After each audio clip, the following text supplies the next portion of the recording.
Une bombe atomique médiatique. Voici ce qu'a créé mercredi l'offensive anticorruption de la justice américaine contre la FIFA. Depuis, Sepp Blatter a certes été réélu, mais le discrédit est définitivement jeté sur le système que dirige le Valaisan au gouvernement du foot mondial. Un système pourtant connu et dénoncé à de nombreuses reprises ces dernières années, sans résultat. Olivier Tornet fait le point. Le football est finalement un sport assez simple. 22 joueurs sur des millions de terrains à travers le monde. Et à la fin, un vainqueur en coulisses. Lui. Together we go. Let's go FIFA. Let's go FIFA. Thank you. Thank you so much.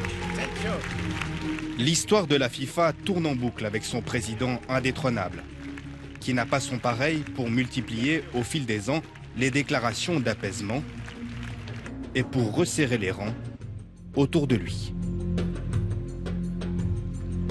Il faut du travail, je ne peux pas le faire seul, j'ai besoin de vous.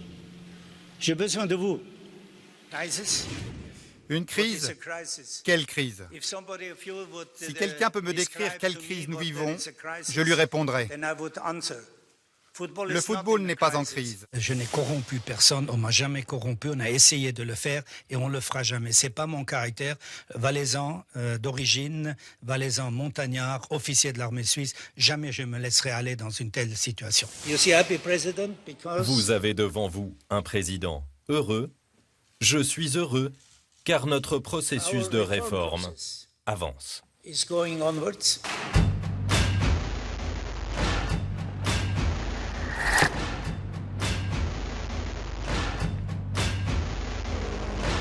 Ce mercredi pourtant, il y a du changement dans l'air, au bord du lac de Zurich. Dans un hôtel de luxe, les policiers suisses viennent cueillir 7 dirigeants de la FIFA au saut du lit, sur demande de la justice américaine. Le maître d'hôtel improvise un drap blanc, comme pour cacher maladroitement ce que tout le monde présumait, ce que beaucoup savaient, et ce que certains dénonçaient à l'intérieur même de la FIFA. Il n'y a rien qui me frappe, rien du tout. Tout ça était connu. Si vous tapez FIFA corruption sur un moteur de recherche qui commence par G et que vous limitez à 4 langues, vous avez 7 700 000 réponses qui apparaissent. Donc vous voyez que les faits étaient relativement connus, si j'ose dire. Mais attention, cette fois, c'est l'artillerie lourde. L'Amérique dégaine et perquisitionne. Au total, 14 inculpés et 47 chefs d'accusation menés par la nouvelle star de la justice made in USA, Loretta Lynch. Dès 1991, 2 générations de responsables de football ont utilisé leur position de confiance au sein de leur organisation pour solliciter des pots de vin de professionnels du marketing en échange de droits commerciaux de leurs tournois. Ils l'ont fait encore et encore, année après année, tournoi après tournoi. Ils ont corrompu le business du football pour servir leurs intérêts et s'enrichir. L'acte d'accusation fait 166 pages. Écoutes téléphoniques, micros cachés et données bancaires fournissent le détail d'un système corrompu hautement élaboré. Les dirigeants de plusieurs fédérations nationales et leurs co-conspirateurs auraient eu recours à des paiements illicites, des sociétés écrans, des paradis fiscaux, en pratiquant la contrebande massive de devises, l'évasion fiscale et en faisant obstruction à la justice. Ils auraient encaissé jusqu'à 150 millions de dollars de pots de vin et proviennent des zones américaines de la FIFA, la CONCACAF au nord et la CONMEBOL en Amérique latine.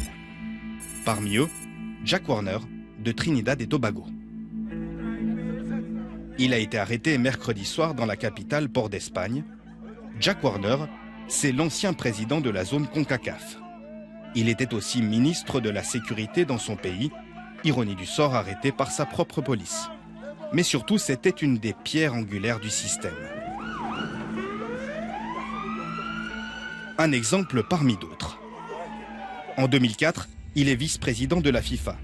Il faut attribuer la Coupe du Monde 2010. Selon l'acte d'accusation, le Maroc lui propose 1 million de dollars, pas assez. C'est l'Afrique du Sud qui aura ses faveurs en alignant 10 millions. L'argent est progressivement rapatrié sur différents comptes. Quelques millions pour des intermédiaires, au passage moins que ce qui avait été convenu, et l'essentiel pour son train de vie. Le conseiller national Roland Buchel fréquente le personnage début 2000. Il travaille alors dans une société pour la FIFA. C'était le pire. Moi, je l'ai connu, je l'ai assez bien connu. J'étais par exemple responsable d'un tournoi en moins 17 en 2001 à Trinidad Tobago. Et ça, c'est vraiment son fief. Et tout ce qu'on a vu là sur Jack, déjà dans les petits trucs. Une chambre d'hôtel, on pouvait gagner 50 francs, il le prenait. Des millions, il les prenait. Des contrats télé qui valaient quelques millions, lui, il les prenait pour $1. Je ne sais même pas s'il a payé ce dollar. Non, ça c'est... Alors lui, vraiment, c'était un des pires. Et maintenant, je pense aussi qu'il est dangereux parce qu'il a toujours assuré les 35 voies caribéennes et américaines à Blatter. Et si lui, il sort, ce qu'il a aussi annoncé depuis plusieurs fois, une fois de plus maintenant, son tsunami, alors si lui, il parle vraiment, je pense qu'il y aura pas mal de gens à la FIFA qui vont trembler. Jack Warner a été écarté de la FIFA en 2011 déjà. Mais le système a continué de plus belle avec son successeur Jeffrey Webb des îles Caïmans. Pourquoi personne a été à la police avec des dossiers en disant « Voyez messieurs, j'ai les preuves que ces gens sont corrompus. Allez faire votre boulot. » Parce que tout le monde se tient par la barbichette dans ce milieu. Les gens du comité exécutif, ils touchent $200 000 par année pour participer à 4 séances auxquelles ils sont invités. Tout frais payé en vol business, en première classe, dans des hôtels 5 étoiles, des palaces. Donc ces gens-là, ils ne veulent pas se mettre des autogols. Par contre, ils font des jeux de pouvoir pour essayer de prendre l'avantage l'un sur l'autre. Mais ça ne va pas plus loin que ça. Et le patron a-t-il trempé dans toutes ces affaires? Le nom de Joseph Blatter n'est jamais cité dans les documents américains.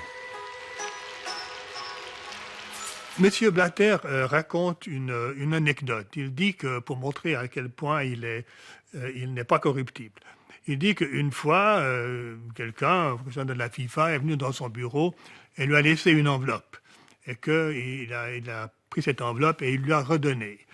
Et alors, il s'en fait une certaine gloire. Mais la question qu'il faut se poser, c'est que dans sa situation, pourquoi est-ce qu'il s'est limité à rendre l'argent et pourquoi il n'est pas intervenu contre cette personne? Il connaît tous ces circuits de corruption, il connaît les gens, les moutons noirs, mais il n'a jamais eu le courage de casser le système parce qu'il était obnubilé par son propre pouvoir. Donc il prenait le risque de ne plus être élu si vraiment il mettait de l'ordre. Mais je pense que sur le fond, c'est pas un mauvais type. Mais il manque de courage. Comme tout le monde dans ce milieu, tout le monde manque de courage. Pour des raisons XY, mais surtout pour des raisons d'intérêt personnel.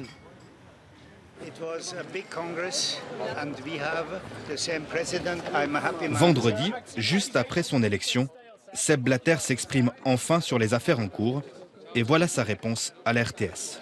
Comme président de la FIFA, je suis responsable de la bonne marche des affaires de la FIFA. Mais je ne peux pas être responsable moralement de l'attitude et de l'action des membres du comité exécutif. Parce que les membres du comité exécutif ne sont pas choisis par moi. Ils ne sont même pas choisis par le même congrès qui m'élit moi. Mais qu'est-ce que vous dites à ceux qui disent « c'est pas possible que M. Blatter n'ait pas su, c'est impossible » Alors écoutez, alors à ce moment-là, je devrais avoir un service de renseignement comme les États-Unis, comme la Russie, comme les Allemands. Je n'ai pas de service de renseignement. Alors question, le système FIFA peut-il changer? Sepp Blatter en est convaincu, il affirme qu'il réglera les problèmes à l'interne. La justice américaine de son côté annonce d'autres inculpations. Et en Suisse, le Parlement doit renforcer la semaine prochaine sa loi anticorruption, déjà appelée l'ex-FIFA. Le fait est que la Suisse est un des pays les moins corrompus. Mais on a vraiment l'image qu'en Suisse tout est possible. Et je pense maintenant avec un bon travail de la justice, un bon travail intelligent, pas exagéré du Parlement, et peut-être même enfin des sponsors qui se réveillent, et la FIFA, le CIO et les autres qui font leur travail, on peut quand même encore arriver à changer cette image, mais il faut s'y mettre maintenant. Pour changer les statuts de la FIFA, c'est extrêmement difficile. Il faut une majorité de 75%. avec le nombre de petits pays, justement, qui sont la clientèle de M. Blatter, ça ne va probablement jamais arriver.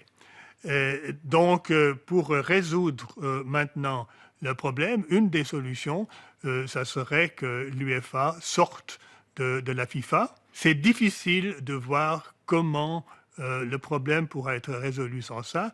Et en tout cas, il ne sera pas résolu avec M. Blatter.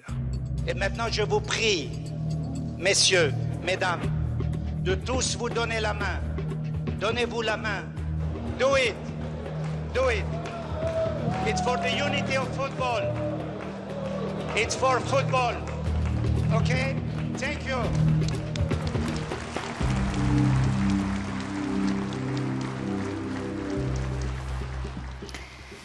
Michel Sen-Roufinan, merci d'avoir accepté notre invitation. Bonsoir madame. Vous avez travaillé 16 ans à la FIFA, vous avez été le bras droit de Sepp Blatter au poste de secrétaire général. En 2002, vous avez dû démissionner après avoir dénoncé des irrégularités au sein de la FIFA, un dossier sur lequel vous ne pouvez pas vous exprimer ce soir. Mais tout de même, mercredi matin, quand vous avez appris les arrestations, est-ce que vous avez été surpris ? Je ne dirais pas que j'ai été surpris, parce que ça faisait pas mal de temps qu'on voyait dans les médias nord-américains, et c'était évidemment relayé par la presse européenne, qu'une enquête d'une certaine amplitude était en cours concernant le territoire de la CONCACAF et dans une certaine mesure aussi celui de la CONMEBOL. Par contre, ce qui est assez surprenant, c'est la rapidité et surtout l'amplitude qu'a eu l'intervention policière la semaine passée à Zurich. Alors, ces irrégularités, ces manquements graves, voire même des crimes comme la corruption, c'était dénoncé déjà depuis des années. Le journaliste Christian Rapa évoque le manque de courage de M. Blatter et du milieu en général. Est-ce que c'est l'explication pour vous que finalement tout le monde savait et personne n'a rien fait ? C'en est une. Vous savez, le football est une famille en tant que telle, ou en tout cas on essaye de la décrire comme une famille, même si elle est maintenant dans un état plutôt lamentable. Et je pense qu'au sein de la famille, quand on essaye de faire le ménage, on n'y arrive pas tout seul. Dans ce sens, l'intervention de la justice est certainement une bonne chose et va peut-être forcer les choses pour que la situation s'améliore enfin. Jean-Pierre Méan cite Sepp Blatter qui s'enorgueillirait d'avoir refusé des enveloppes pleines d'argent sans pour autant poursuivre. Sepp Blatter qui va être entendu par la justice suisse, mais est-ce qu'on peut lui reprocher d'avoir laissé faire ? Je ne poserai pas le problème comme ça. Je dirais qu'il y a une responsabilité légale pour toutes les instances de la FIFA, qu'elles soient au niveau du président ou au niveau du secrétaire général ou au niveau des instances qui leur sont subordonnées, afin que si des manœuvres de quelque type que ce soit qui ne sont anti-réglementaires ou illicites apparaissent, ces instances doivent réagir. Donc il y a une responsabilité légale plus que morale, mais en tout état de cause, il faut que si vraiment les faits qui sont reprochés aux personnes qui ont été arrêtées sont avérés, il faut que quelque chose se passe. Alors justement, moral, vous dites, mais Sepp Blatter dit qu'il ne savait rien dans ces affaires, rien de ces millions de pots de vin, et qu'il n'a pas de responsabilité morale, mais à ce niveau de direction, est-ce que c'est vraiment une position qui est défendable pour vous ? C'est difficile de dire ce qu'il ne sait et ce qu'il ne sait pas par rapport aux faits qui font maintenant l'objet d'une enquête. D'une manière générale, je pense que la direction de la FIFA a affaire à un certain nombre de dossiers qui sont très délicats. Maintenant, de dire que telle personne sait qu'est-ce qu'il y a dans quel dossier, c'est quelque chose sur lequel je ne me prononcerai pas puisque je n'ai pas eu accès au dossier en question. Mais pour vous, une responsabilité morale, un directeur de la FIFA aurait-il une responsabilité morale ? Oui, alors c'est ce que j'ai dit avant. Plus que morale, elle est légale. Mais si vous voulez, comme elle est légale, elle est aussi morale. Donc il y a une responsabilité de toute façon par rapport à des faits qui peuvent s'avérer. Si un directeur ou si un président ou quel qu'il soit remarque des choses qui sont anormales, il doit le dire. Maintenant, est-ce qu'il les a vues, est-ce qu'il ne les a pas vues ? C'est à lui qu'il faut poser la question. Est-ce que maintenant il faut attendre de cette loi qui est en discussion en chantier au Parlement cette semaine, est-ce qu'on peut attendre de cette loi un changement radical ? Radical, non. Je pense qu'un changement, il y aura, puisqu'effectivement, il manquait en Suisse une base légale sérieuse pour faire face à ce genre de problème. On sait que le Parlement travaille d'arrache-pied pour faire une loi qui sera applicable le plus vite possible. Qu'est-ce qu'il y aura exactement dans cette loi ? On ne le sait pas encore. On a vu des avant-projets, on a entendu des discussions. On sait certainement qu'il y aura une possibilité après pour la justice suisse et notamment le ministère public d'être beaucoup plus actifs qu'ils l'ont été jusqu'à présent. Et en ce sens, je pense qu'il faut féliciter le gouvernement d'avoir enfin réagi. Je ne parle pas seulement de la FIFA, je parle d'une manière générale. Il était indispensable pour notre pays d'avoir une loi permettant de punir ce genre de pratiques. Il y a quand même tout de même maintenant cette pression extraordinaire sur la FIFA, ces menaces de sortie de l'UEFA. Est-ce que c'est possible qu'un jour on voit une Coupe du Monde sans les Européens ? Alors, on ne peut rien exclure. Vous savez, on a eu au sein de la FIFA, du temps où j'y travaillais, ça fait quand même 13 ans que je n'y suis plus, différentes sortes de crises qui ont opposé des confédérations à d'autres, pas seulement pour des problèmes du type dont on parle aujourd'hui, mais pour aussi des raisons techniques et pratiques, notamment l'attribution des places de Coupe du Monde. Il y a eu des menaces de boycott, il y a eu des menaces de sortie. Finalement, personne n'est sorti et personne n'a boycotté rien du tout. Ce qui ne veut pas dire que ça ne va pas se produire maintenant, parce qu'effectivement, je pense que la grande différence entre la crise qui se produit maintenant à la FIFA et celle qu'il y a eu précédemment, c'est que cette fois-ci, la justice s'en mêle. Michel Tsentrufinen, merci d'avoir accepté de nous répondre en direct. Merci. Merci à vous.